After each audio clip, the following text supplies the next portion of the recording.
Արդիկի ուժն է ցուցադրում 7-ամյա արդիկցին։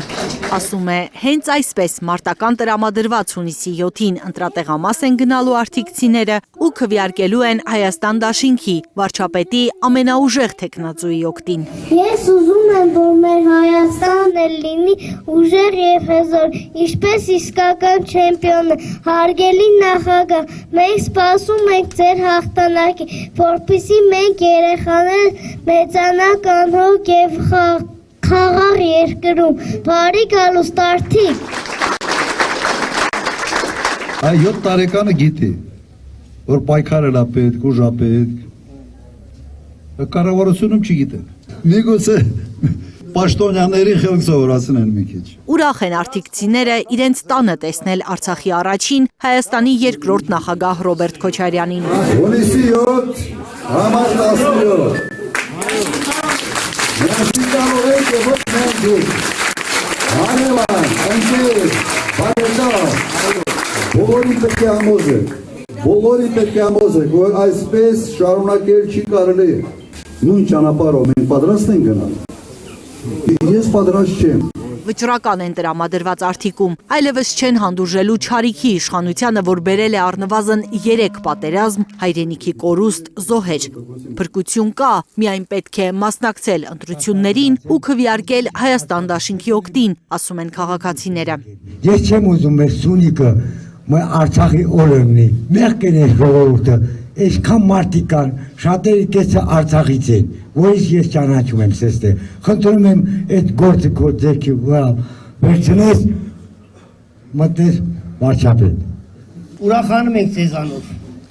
միշտ հաղթած ես եղել, այս մի անգամն է պիտի հաղթես, հանուն մեր հայ ժողովրդի փրկության։ Հբարտ ենք ձեր անցած ճանապարհի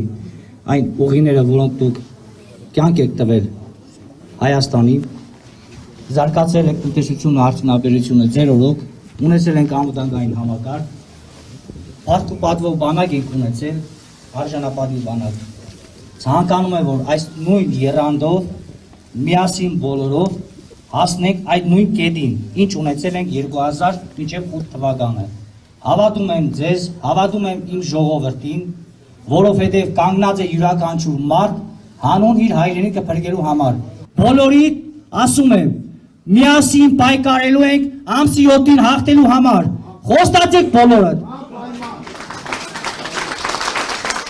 Խոստանում են, Փաշինյանը չի ունենալու հնարավորություն 3-րդ անգամ խաբելու ժողովրդին։ Նոր ճակատագրական պարտություններ կունենա Հայաստանը, եթե վերընտրվի պարտության սիմվոլը, համոզված են Հայաստան դաշինքի անդամները։ Այս չարիքի իշխանությունը օր առաջ պետք է հեռանա։ Փորձել են ինչև ընտրությունները, փողոցային ճանապարհով ազատվել սրանից։ Չի ստացվել, շատերը չեն հավատացել, շատերը լուրջ չեն ընկալել։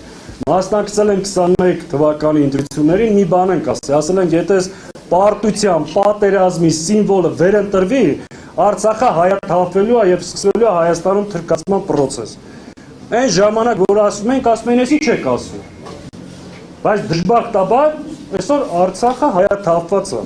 ու սկսել է լայն ծավալով Հայաստանի թրկացման process-ը։ Այն իշխանությունը, որը 8 տարի, այսինքն 2 ամբողջական ժամանակաշրջան ղեկավարել է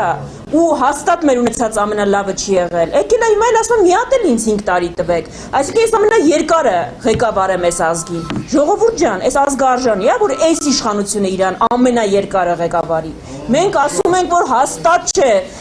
Գիտեք, եթե անգամ ամեն ինչ մոռանանք, մենք Արարատ Միրզոյանից ավելի լավ արտաքին գործերի նախարար կարանք ունենանք։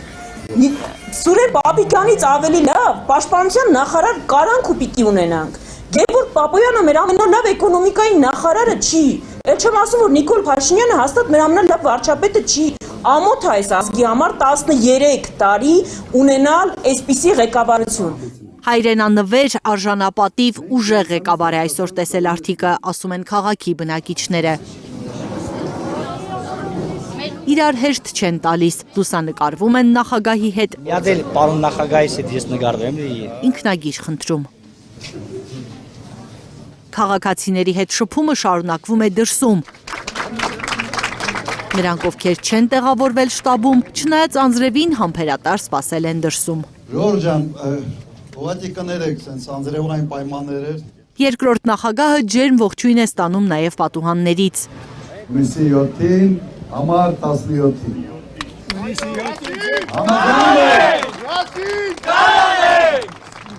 Մի հատ էլ վերջին անգամ մի հատ լավ ու շարժենք։ Յասին! Յասին!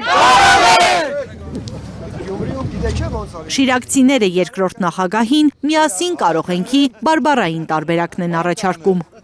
Տրենիրովկա կանենք, իրար հետ կրնանք։ Լիլիթ Խալաթյան, Հարություն Մաթևոսյան, Այլուր։ Կինը հատուկ ձեզ էր ողջունում։